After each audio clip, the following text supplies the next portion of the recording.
Hola comunautas, estás en De Camino al Cole, un podcast de Comuvox para darte las mejores ideas de tu próxima clase, con entrevistas a docentes y los mejores consejos para hacer mejores tus clases. Con Laura Caldas, ¿preparados para revolucionar tu aula? ¡Comenzamos!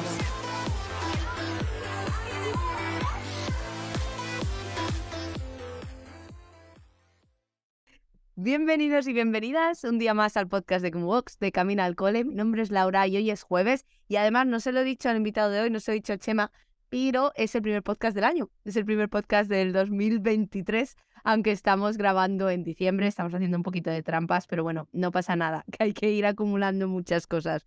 Recordad que este podcast es gracias a Comuvox, una plataforma en la que tenéis recursos. Ahora muy prontito vamos a sacar unas cosas nuevas que no las puedo decir porque Cristian se enfada, pero planificación de sesiones va a estar listo y muchísimo mejor. Tenéis el Comu Market, tenéis muchas cosas, así que os recomiendo echarle un vistazo. Y ahora sí que sí, hola, ¿quién eres? ¿Qué haces aquí? Pues soy Chema, pues estoy aquí contestando a un mensaje que me enviaste y animándome a tener un ratito de charla. Además, el pobre le mandé un mensaje, hizo la cita y luego le contesté como hace 2 días antes de la cita. Es casi No, 2 semanas muy duras. no te atores, Laura, porque yo soy igual. Es decir, yo una vez que digo que cuando algo está agendado y lo tengo aquí en mi agenda es como a muerte con ello, ya no se toca, no se mueve, entonces lo doy ya como súper por hecho, o sea, que sin Lo he problema. tenido que hacer así, porque es que si no lo hacía con las citas, no quedaba nunca con nadie. Así que nada, muchas gracias. Cuéntanos un poco quién eres y por qué estás aquí, cómo te has dedicado. Bueno, ¿tú compartes? ¿Hablas? ¿De qué hablas? ¿De qué compartes? Bueno, pues yo soy, o sea, lo primero soy un profe, que es a lo que me dedico. O sea, mi profesión es ser profe, soy profesor de educación primaria y tengo la especialidad en educación física, que en los últimos años ya no he ejercido de esta especialidad, ¿no? Como que un poco mi perfil se fue migrando hacia el aula. Cursé psicopedagogía, es decir, soy psicopedagogo.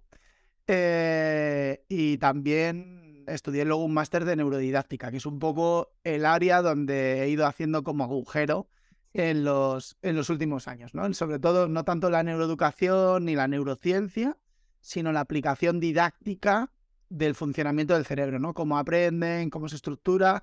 Pues todo esto ha sido lo que me he dedicado no lo sé, desde el año 2014 igual, desde el año 2014-2015.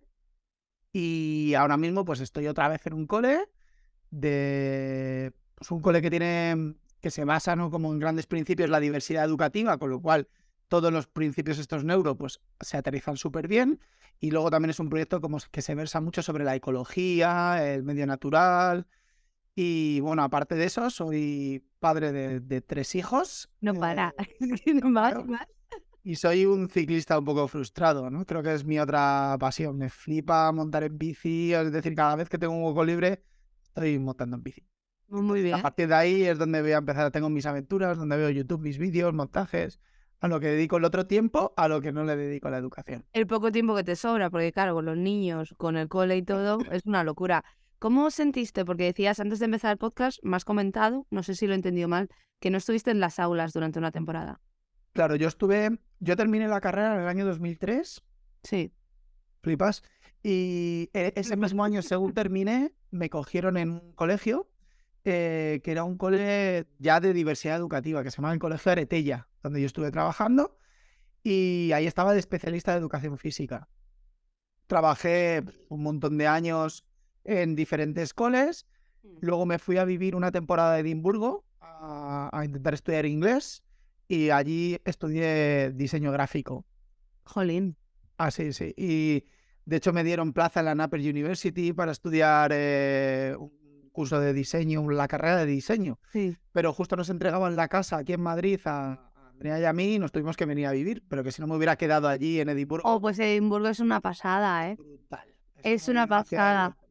Estuvimos un añito y medio allí viviendo. Antes habíamos estado también en Irlanda por ahí dando tumbos. ¿Estuvisteis durante el festival The Cure? Sí, el Fringe en varios años. Eso, el Fringe, eso es. Sí, sí. Y la Navidad, Años Nuevos, hemos pasado todo, claro, porque éramos unos tiradillos y no teníamos pasta para volver nunca. Claro. Entonces, éramos madrileños por el mundo, pero de estos, la versión low cost, no la que sale en la tele. Y luego cuando volví de esta experiencia, estuve 3 años trabajando para el Ayuntamiento de Madrid en un programa de educación no formal, trabajaba de educador de calle, y mientras compatibilizaba con un servicio de orientación a estudiantes, por la parte un poco más de psicopedagogía. Trabajé 4 años en un... No, 4. Sí, 4 años en un cole, en la Sierra de Madrid, que fue el cole donde me dieron el premio nacional, que fue un poco lo que cambió también un poco la deriva de lo que estaba haciendo. Y cuando nació mi primer hijo en el año 2015, ¿en qué año nace Luca? En el 2015, Eso muchas cosas. bailan, ¿sabes? En Sí. 2015 decido marcharme del cole para hacer un proyecto de emprendimiento con José Ramón Gamo, con Javi Espinosa, con Agustín Cuenca, unos colegas, hasta el curso pasado que decido volver al aula. ¿Cómo Y has mientras sentido tanto la lo vuelta al compatibilizo. aula? ¿Cómo has sentido el volver a una clase? Porque yo tengo una sensación, y no sé si soy yo que soy un poco loca, que es como que si me quitasen un brazo. Me gusta mucho mi profesión, al mismo tiempo voy al trabajo y hay días que me cuesta mucho y eso no es malo porque yo creo que somos humanos y hay días que dices, jolín, tengo un buen día, un mal día. Pero yo cuando hace sol prefiero salir a montar en bici. Claro, y yo prefiero quedarme en la cama con el frío que tengo yo, y no unas costras de nieve que tenemos, de hielo. ¿Cómo sentiste el volver al aula? ¿Estuviste como que no hubieses perdido la práctica nunca? Porque no sé si te pasa lo típico, después de verano vuelves en septiembre y dices, se me ha olvidado. Se me ha Claro. olvidado la gestión de aula, se me ha olvidado el hablar, se me ha olvidado todo. Lo tuyo fueron 4 años. Claro, a mí lo que me ocurrió es que, o sea, yo seguía dando muchas formaciones, estaba también en la universidad, es decir, lo que era el contacto no lo había perdido, pero sí con los pequeños. Sí, los chicos. No había estado en un aula de primaria. Y lo que sí que sentí al inicio, hablando de emociones, fue un poco de miedo, ¿no? Porque yo tengo como mucha autoexigencia conmigo mismo y el tema de decir, joder, tengo que cumplir las expectativas, ¿no? Se supone que es un huevo. Además, últimamente estoy ahí con el dilema este del impostor que las estoy pasando putas. Ahora me cuentas. Y esto me llevó un poco ahí, ¿no? A llevar la excelencia, primeros meses clases horrorosas, buena gestión de grupo, que es lo que mejor se me da a mí en la gestión, pero clases realmente malas. Entonces era como mucho miedo, como mucha presión por hacer las cosas bien. Luego ya llegó el puente de diciembre, me relajé y ahora fluye, que es la palabra, ¿no? Yo creo que mi ecosistema, mi hábitat Sí. es estar con niños, estar en clase y sobre todo lo que yo había echado mucho de menos en el último tiempo, aunque había tenido compañeros en la empresa, era tener compañeros en el día a día con el que tomar café todos los días, hablar de temas diversos, que te pregunten, yo qué sé. Y la parte social me ha ayudado mucho otra vez, volver a tener un claustro. Sí, el volver a tener, y supongo que durante el COVID también fue un poco de estás más solo y no es lo mismo que si hubieses estado dando clases online, supongo, de muchos de los aspectos. Total. Me gusta que hayas dicho lo del tema del impostor, porque creo que hay mucha gente que se machaca mucho. Tú dices que eres muy perfeccionista y creo que no eres el único dentro del mundo educativo. Siempre digo, y soy muy pesada, que la docencia es una profesión que también se basa mucho en la vocación y por eso hacemos muchas cosas que otros sectores no harían, como, jolín, me formo un sábado, trabajo 30 horas extras. ¿Por qué? Porque lo quieres hacer lo mejor posible para los alumnos y las alumnas. ¿Qué le dirías a una persona que se siente en ese momento de decir, lo estoy haciendo todo mal? Pues uno, que es normal sentirte así, Claro. que te legitimes, que eso es lo primero, creo que es normal. Creo que sobre todo cuando aparecen nuevos desafíos en tu carrera profesional, da igual de la índole que sean, los desafíos acojonan, ¿no? Pero que creo que no son limitantes, creo que son potenciadores de intentar buscar soluciones. Entonces, que realmente son oportunidades. Esto Sí. creo que es importante. Y sobre todo, y creo que esto es una lección de vida que yo he aprendido con el último tiempo, es que te cuides. Creo que es importante el autocuidado porque nadie te va a cuidar. Es decir, la gente te va a exigir, te va a pedir, te va a querer sacar, ¿no? Por una cuestión de que estamos en un modelo de productividad brutal y te tienes que cuidar tú, tus tiempos, tus plazos, decir que no, decir que sí, pero que te autocuides. Y hasta dónde llegas y saber que tus tiempos son limitados y que tienes que hacer lo mejor que puedas dentro de los tiempos que Sí. tienes, porque el ideal solo sirve para caminar hacia él, ¿no? Como habla Galeano, ¿no? Me gusta que hayas dicho lo de que te cuides, porque ahora me dicen, Laura, tienes razón, Laura, no me parece. Somos números al final, esto es un trabajo y suena fatal lo que estoy diciendo, porque la conexión emocional que creas con los alumnos eres único o única en ello, eso que no se nos olvide nunca. Pero para la gestión y para el sistema somos números, entonces si tú te pones malito y estás 3 semanas de baja te buscan otra persona. O si tú faltas mañana, te buscan otra persona. Entonces, si no te cuidas, lo que vas a hacer es ponerte incluso hasta peor. Porque Esto, y sobre todo, por ejemplo, yo creo que a los docentes nos cuesta mucho cortar el hilo, ¿no? Mi cole, ¿no? Pues, oye, has dado positivo en COVID y te tienes que ir a casa. Pues ya está, no te conectas a ninguna reunión, no te conectas, porque, joder, es un derecho que estés enfermo. hombre, Entendemos, y los compañeros desde la solidaridad y el compromiso entendemos que si estás enfermo y no puedes venir es que no puedes. Y el resto tenemos que hacer el esfuerzo de cubrirte o cuando viene un compañero. Pero creo que es importante el limitarte, ¿no? Y el saber que eres importante, pero no eres imprescindible. Esto creo que cambia un poco la cosa, ¿no? Importante eres, porque eres una persona, eres fundamental en el equipo. claro. No es imprescindible. La cosa va a seguir funcionando. Si los equipos están bien rodados, los equipos tiran, ¿no? Y esto hay que hacerlo. A nosotros ahora, por ejemplo, nos ha pasado con mi coordinadora, que es un líder en todo, en lo intelectual, en lo emocional, y ha tenido una enfermedad así un poco chunguera, ya está yendo, viniendo, y el equipo tira. Es cierto que tira mejor cuando está, pero si tú has hecho los cimientos del trabajo, en grupo, etcétera, 100%. las cosas funcionan. Y luego el equipo arropa también el que la gente descanse. Creo que esto también es importante, ¿no? Yo algo que he aprendido con el tiempo, igual me he hecho un poco más mayor, es que también hay que cuidar a la gente de tu equipo, ¿no? Yo he sido de las personas que he exigido a todo el mundo como me autoexigía a mí. Y esto creo que me he equivocado de cabo a rabo en esto, entendiendo que cada persona tiene sus ciclos vitales, sus momentos, y cada persona está atravesando un momento y una batalla diferente en el que no se puede exigir a todo el mundo igual, ¿no? No. Entonces, partiendo de esto, Y luego que no tienen tu experiencia y que también, que como decía anteriormente, es un trabajo y lo dices de los momentos personales de cada uno cambia mucho. Yo que ahora soy jefa de departamento me cuesta mucho, por lo que tú dices, en plan, el nivel de exigencia y el nivel de lo que yo hago, el primer año lo pasé muy mal. Y ahora lo que he aprendido a hacer, y ahora me dirás si tú se te da bien esto, es delegar. Porque delegar cuesta mucho. Y más cuando es algo que dices, no, pero si es que esto no va a funcionar o esto para mis alumnos, alumnas no es mejor porque yo los conozco, pero si no aprendes eso, a tomarte tus tiempos, a cuidarte, a delegar, acabas quemándote y eso al final te quema la esencia y todo lo que es dentro del aula. yo no he sabido delegar durante No. muchísimos años. O sea, yo era de las personas que mandaba algo, si no lo hacían bien, lo hacía yo. Y entonces, claro, al final tienes la espalda reventada de soportar y echarte cosas. ¿Y qué es lo que ocurre? Que encima te frustras, te enfadas con la otra persona. La otra persona lo está haciendo lo mejor que sabe y que puede. Entonces, lo mejor es acompañar el proceso. Delegas, acompañas, supervisas. Y si las cosas están mal, Sí. pues aprenden a hacer bien y ya está, ¿no? Entonces era una cosa de intentar ir por un camino más recto y me he equivocado mucho. Ahora también soy coordinador de un departamento así como muy estructural dentro de la escuela y he aprendido mucho más a esto, ¿no? A autoconfianza en los equipos y que la gente, y esto estoy convencido y me va bien así, la gente Sí. no hace las cosas mal porque quiere hacerlas, sino porque no sabe hacerlas mejor. Entonces, cuando no sabes hacerlas mejor, tienes que acompañarles, tienes que hacer planes formativos, tienes que hacer otro tipo de cosas. Y además creo que es mucho más sano emocionalmente Hombre. pensar esto. Y además que delegues y que no pasa nada porque salga algo mal. No sé si te pasa, en plan, yo digo, vale, os voy a dejar hacer esta actividad. Llegan a hacer la actividad y es como, esto es un churro. Pero tampoco vas a ir a decir, esto es un churro, porque a lo mejor a ti te parece un churro, pero a esa persona le parece muy bien.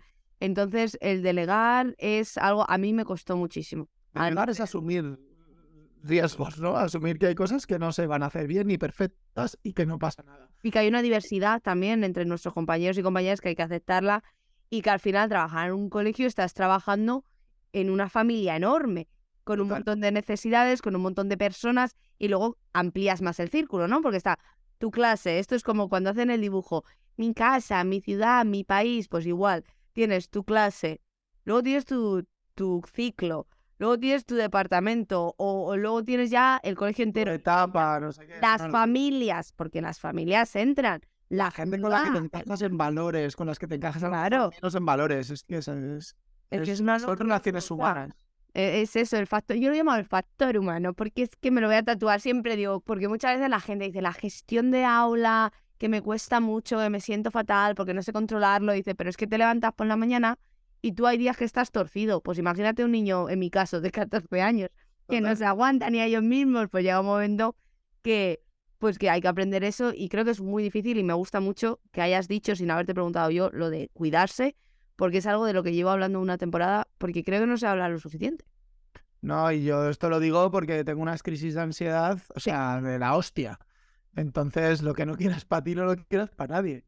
No hay que hablar más de esto, Chema, que hay que hablar mucho más de esto y decía a la gente, oye, que no pasa nada que tienes crisis de ansiedad, que hay que buscar esas herramientas. ¿No? Y que algo que ocurre mucho es que, mira, por ejemplo, yo tengo, en mi cole tenemos aulas súper diversas que te puedes encontrar 6, 7 ritmos diferentes Claro. dentro de una clase. Esto hay un punto del curso en el que estás agobiadísimo porque no sabes cómo enfrentarlo. Te notas que no tienes estrategias, que no tienes habilidades. Pues chicos, es que petar es normal. Ya está y no pasa nada. Y el resto te acompaña, te da los patrones que ha hecho, las cosas que le han funcionado. Compartimos, probamos. Y a partir de ahí, pues intentar hacer, insisto, lo mejor. Y pedir ayuda es muy importante, porque a mí me costaba mucho también. Yo te voy a contar todo lo que me costaba a mí. Todo lo que yo hacía estaba mal. Para eso, Así que llevo muchos años. para eso están los equipos, que es muy importante. Equipos consolidados, equipos maduros, Sí. equipos que se conozcan, ¿no? Y ahí la parte de los liderazgos, cómo se hace esta gestión de los equipos, creo que es importante. Sí, yo hay veces que es eso, que no pedía ayuda. No decía nada a nadie cuando estaba mal. Y muchas veces me pasa a la hora de compartir por redes sociales, porque yo empecé, claro, cuando empecé en su momento era, voy a contaros un material. Y llegó un momento que sentía que esas cosas que estaban mal para mí tenían que estar mal para alguien más.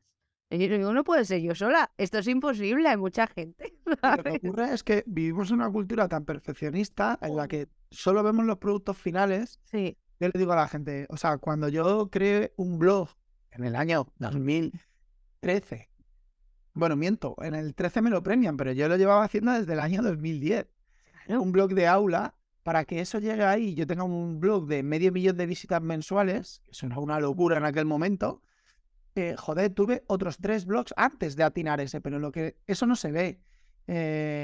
Y la gente tiene que aprender es que las cosas que funcionan son producto de un montón de ensayos y errores hasta que aciertas, y metodológicamente ocurre igual. No podemos pretender que cuando te dan una formación sobre aprendizaje a servicio, el primero que apliques sea maravilloso. Requiere de práctica, requiere de continuidad, requiere de aprender del error de la implementación, y la práctica continua te hará la mejora, ¿no? Es un poco como el método Karate Kid.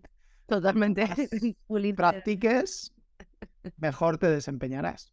Sí, que es eso, que es lo que dices, el producto final, y ahora con que a mí me gusta mucho lo de las redes sociales, pero al mismo tiempo como que crean más ansiedad y a los menores les pasa también, porque son partes que ven todo perfecto, ven que no va a pasar nada nunca, que todo les sale bien en todo el mundo, y no. A mí es lo que me agradece muchas veces el que diga, pues me he tenido un día de mierda y no pasa nada, y no me gusta mi trabajo, y me estoy planteando no sé qué, y no pasa nada, que muchas veces parece es que eres profe y es tu vida entera, y ya sales a la calle y solo hablas de eso. Y a mí me ha pasado una vez que digo, si es que no tengo otro tema de conversación, Total. estoy ahí todo el día. Te voy a preguntar sobre, vale, empezaste el blog, ¿no? En 2010, has dicho que estuviste practicando. ¿Qué tipo de público te llega? ¿Cuáles son las preguntas o preocupaciones que más te llega por parte de la comunidad educativa? En mi caso es la gestión de aula. Claro, yo es que creé un blog de aula. Es decir, no tenía un blog para otros, tenía un blog que yo gestionaba mi aula a través del blog. Los alumnos escribían, tenía una sección que la llamaba para mis niños grandes, que escribía yo reflexiones para mis familias. Es decir, intenté crear como una newsletter, algo así, a través del blog. Y en general la gente lo que más buscaba era recursos organizados, recursos preparados, que esto es un poco ahora lo que, por ejemplo, estamos haciendo con plataformas como Box, Teacher Pay Teacher, o otras aplicaciones en las que tú encuentras recursos muy bien curados, muy bien maquetados, muy bien preparados, porque es lo que necesitas dentro de tu aula para X momentos, ¿no? Entonces era un poco eso. Yo buscaba, organizaba y preparaba ahí la información, pero era principalmente un blog para alumnos que luego visitaba a muchos profes para coger recursos de lo que teníamos. Sí, yo creo que esa necesidad de necesito esto, necesito un recurso muy específico. Es que muchas veces el libro de texto se queda muy mal. Es que hay tantas necesidades, como decías antes, tantos ritmos diferentes de trabajo, que creo que no se tiene en cuenta. Y creo que si no eres profe o conoces a un profe o tienes a alguien de tu familia o amigos, no te das cuenta de todo el trabajo que hay detrás. Porque realmente a primeras, yo antes de meterme en magisterio, yo no quería ser profe. Entonces tú lo veías y dices, qué fácil. Pero si lo quieres hacer bien, hay que diferenciar muchísimo. Aquí se llama diferenciar, en España no sé cómo se llama, cuando multinivel. Multinivelar, sí. Multinivelar muchísimo. Y es que hay unos casos muy marcados que dices, jolín, pero si es que esta persona, este alumno o alumna, imagínate, pues va por la suma de 1 más 1 y este ya sabe dividir por 3 cifras. Entonces, creo que no se da cuenta la gente de la variedad y diversidad que hay en un aula. Claro. Yo esto lo debato un montón porque hay como un debate como muy extendido, ¿no? La gente que tiene libro de texto se queja del libro de texto. Sí. Porque es el único tal, porque es que no sé cuántos, y tienen una parte de razón, que es cierto, ¿no? Y yo esto lo digo porque trabajo para editoriales. Cuando tú creas un libro de texto, es imposible técnicamente que tú lo adaptes a un pueblo que está en Segovia, a otro de Madrid Centro y a otro que está en Huesca. Es que es imposible, porque tú creas un material, luego en lo digital se puede adaptar.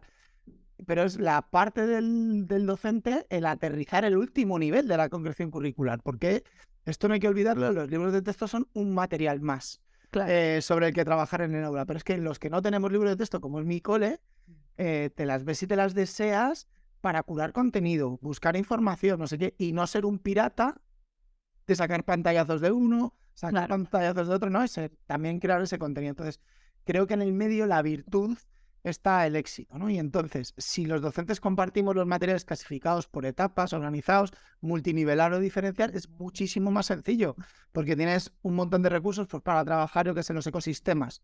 Pues puedes ver longitudinalmente cómo se abordan desde primero hasta sexto, si tienes ahí todo el material. Entonces vas cogiendo materiales de uno, de otro, y le vas dando a cada perfil del alumno las necesidades específicas que tiene. Que creo que esto es el super challenge que tenemos los profesores. Es que son tantas cosas, es que son muchísimas y tantas etapas, pero es lo que dices, el poder tener una herramienta que, bueno, en este caso voy a tirar para casa, ¿no? Como un Kumu, que es lo que estamos intentando hacer, que hay días que te levantas por la mañana y dices, ay, me falta esto.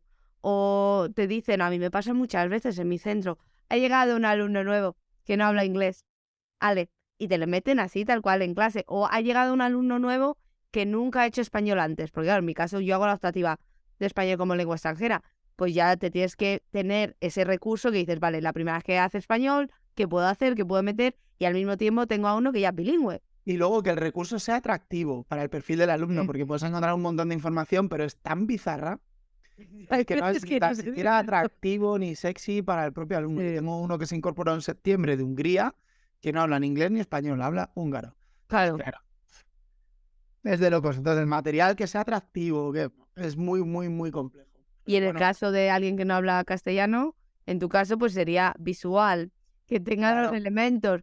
Y menos mal que habla húngaro, porque yo tengo un montón que hablan árabe, entonces tampoco saben escribir. Yo, En no, no, plan, claro. Yo saben visualmente, escribir, claro, pero no de nuestro alfabeto.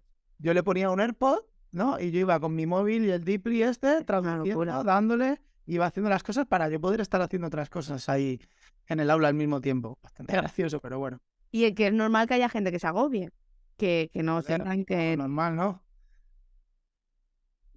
Natural. natural. Es que pensaba que ibas a decir que no era normal. Digo, ¿por qué no es normal, Cheva? No, pero si yo las he pasado canutas. De hecho, el otro día a mi orientadora le monté ahí un pollo a la pobre que se puso ahí el paraguas diciendo, venga, Sí. tú echa ahí lo que tengas que decir. Y en realidad es una cuestión de frustración, de que no llegas y quieres llegar. Creo que esto es lo que más nos pasa a los profes, ¿no? Esa responsabilidad de querer atender todo y, y tener la percepción de que no llegas. Y eso, Quieres y no puedes. y eso es lo que más Es que agobia, yo quiero creo. y no puedo y no puedo y quiero hacerlo mejor. Y lo que dices, ya hay veces, lo que decías tú de las clases, yo llevo un trimestre, lo llevo muy... me he puesto una meta en Navidad. Estoy haciendo las clases, yo también es una mierda. Sigo el libro, no estoy haciendo las cosas como las hacía yo antes, sigo siendo yo a la hora de contar y de comunicar, que eso sí que marca una diferencia, porque eso también puedes tener el mejor material del mundo, pero si tú no comunicas y transmites esa pasión no va a funcionar nunca. Es una habilidad. Es una forma que, y el cariño que les tengo, llevo 5 años en el mismo centro, hay unas rutinas, hay un conocimiento, pero es que estoy tan agobiada con otras cosas externas que tengo que hacer, de crear y no hacer con la directora, que tengo un montón de reuniones y me siento mal por ellos. Y es ese machaque interno que te haces de que no lo estás haciendo bien. Pero bueno, Cuidarse y priorizar. sí, Lo que hemos hablado antes. Prioriza. ¿Qué es más Priorizar. importante frente a qué? y a ver qué pasa. Pero bueno, jolín, he hablado mucho y no he tosido, ¿eh? Estoy muy orgullosa. Vas Eso estando es mejor. verdad. Eso es porque lo estamos haciendo muy bien y nos ha salido todo de maravilla. Te voy a hacer la pregunta de la persona anterior y me vas a tener que dejar una pregunta para la siguiente persona. La pregunta de la persona anterior fue Paloma, ¿vale? Y Paloma dice que a ella le gustan mucho las películas de profes y me pregunta, ¿cuál es tu película de profes del mundo educativo favorita? ¿Por qué? ¿Y qué sentiste cuando empezaste a dar clase? ¿Si se asemejó? ¿Te sentiste que puede ser una realidad que haya en el aula? Una pregunta en realidad un poco compleja. Empieza un poco como, ¿cuál es tu película favorita? Está muy guay, ¿no? Sí, y luego ahí te mete como... Pero lo vas a hacer muy bien, yo confío. Pues mira, o sea, hay muchas pelis fuera de las típicas, ¿no? Que molan bastante. A mí creo que la que más me gusta es Diarios de la calle. Es una peli de una profe novata que tiene que ir a sustituir a una profe de literatura a un barrio estadounidense típico, como muy complejo, ¿no? Diferencia entre blancos, chinos, negros. Y utiliza una narrativa del Holocausto de la Segunda Guerra Mundial para introducir las diferencias entre iguales y entonces les marca un diario en el que van escribiendo su día a día. Pues se llama Diarios de la calle. Tiene una banda sonora brutal de rap ahí La voy a muy, apuntar. como muy guapa. Y me gusta mucho porque he utilizado, creo que con todas las tutorías que he tenido desde que soy profe, el uso del diario como espacio narrativo para expresar los problemas, cómo me siento, dónde estoy, con esa misma narrativa del Freedom Writers. Sí. Y además tiene una escena muy guapa que Jesús Guillén la utiliza en algunos de sus cierres de ponencia, que brindan por el cambio, ¿no? Hacen ahí un brindis por el cambio en mitad de la clase. Es como súper, súper inspiradora. Entonces me gusta porque la aplica un montón. Y luego hay otra peli, nunca me acuerdo del nombre, pero que es una peli india Sí. de un profe que trabaja con un alumno con dislexia, que te pegas una llorera guapa, pero guapa, Era bueno, ¿no? guapa, sí, de las chulas. Y me gustó porque creo que entendí lo que era la dislexia. O sea, una cosa es que lo sepas y otra cosa es que lo comprendas, ¿no? Sí. Y yo ahí noté que había comprendido lo que era por la empatía, por la forma de trabajar, la importancia del vínculo emocional, la importancia de las expectativas, la importancia de que muchas veces un docente somos el último salvavidas de algunos de nuestros alumnos, aunque esto suene como a súper tópico y parezca Mr. Wonderful, pero es que es verdad que hay docentes que te tocan y te salvan. Y eso como que me inspiró mucho, ¿no? De ser esa figura, de dar siempre independientemente de lo que hagas, te voy a dar otra oportunidad, y te voy a dar otra, y te voy a dar otra, y de manera incondicional. Y eso creo que hay un momento que el alumnado hace un cataclac y dice, hostia, es que no puedo fallar ya a este tío, porque es que por más que haga, es que siempre está. Y Sí. terminan generando ese vínculo. Esa peli me flipó. Tenemos qué que relación buscar el nombre, la voy a intentar buscar. se llama? Ya, si no me lo mandas por Instagram. No me acuerdo. Se llama, no me acuerdo. No pones peli india dislexia, Dislexia sale. o sea, sale del tirón. O sea, película india. Me ha gustado lo de las expectativas porque justo el otro día mi compañera dijo Estrellas en la Tierra. estrellas en la Tierra. Taresamen Par, en árabe. Estrellas Estrellas en la Tierra. en la Tierra. Vale. Y luego, ¿qué sentí la primera vez que fui a un aula? Pues sentí, creo que Yo me moría. creo que flipé, porque venía de haber hecho unas prácticas, yo estudié en una escuela de magisterio, que teníamos prácticas primero, segundo, tercero, con lo cual siempre había tenido contacto, pero no es lo mismo ir como un pollito de la mano de Sí. mamá pato a las prácticas que el día que te sueltan. Y además era un cole que, como te decía, era Aretella el típico cole este que todos los niños de detrás de la fila o todos con dificultades los meten en un cole, este era el cole. No llegaba a ser de educación especial, pero era muy particular. De hecho, hoy en día hace proyectos guapísimos. Es un cole muy chulo. Y era la primera vez que yo veía a un autista en clase, que veía a un alumno con síndrome de gigantismo, y yo flipaba. O sea, es que tengo recuerdos de un alumno en la rutina, en las estereotipias, que hacía que hasta tal punto que terminé el año y dije, no tengo ni puta idea, me tengo que poner a estudiar. Y me matriculé en psicopedagogía. Esto es verídico Yo tengo muchas ganas de psicopedagogía por ti, por Nere, por María. Me estáis metiendo ahí una cosa que creo que voy a Pero tener. si ahora me preguntas, te digo que no vale para nada. No, pues estoy No, como mira. súper picada porque todo lo que contáis y habláis y no sé, pero claro, como no sé de dónde voy a sacar el tiempo, pues sigo en ello, ¿sabes? Fui muy friki y me matriculé en psicopedagogía, rollo, me matriculé el primer año de 18 asignaturas, o sea, como ahí a lo loco, y me saqué 16 el primer año, o sea, que se me dio que Nada. flipas. Me especialicé en la rama de orientación y luego me deshinché el segundo año y dije, pero si esto es aburridísimo, no tiene ningún sentido. Había hecho prácticas de pedagogía en una cárcel y dije, le perdí toda la lógica porque todo lo que es refritado no tiene mucho sentido. Entonces yo creo que es mejor estudiar Sí. pedagogía o hacerte psicólogo. Pero esto de refritar Pedagogía cosas, seguro, yo creo que pedagogía creo que va a ser una de mis cosas. Cuando ya termine de pagar el coche, pues va a ser lo siguiente, me queda un año. Qué muy bonito, pero que ya que como mucho dinero se me va a ir. Pero eso es lo siguiente, tengo ahí muchos planes. El año que viene, febrero, no el siguiente, ya verás. Me vais a ver en todos sitios.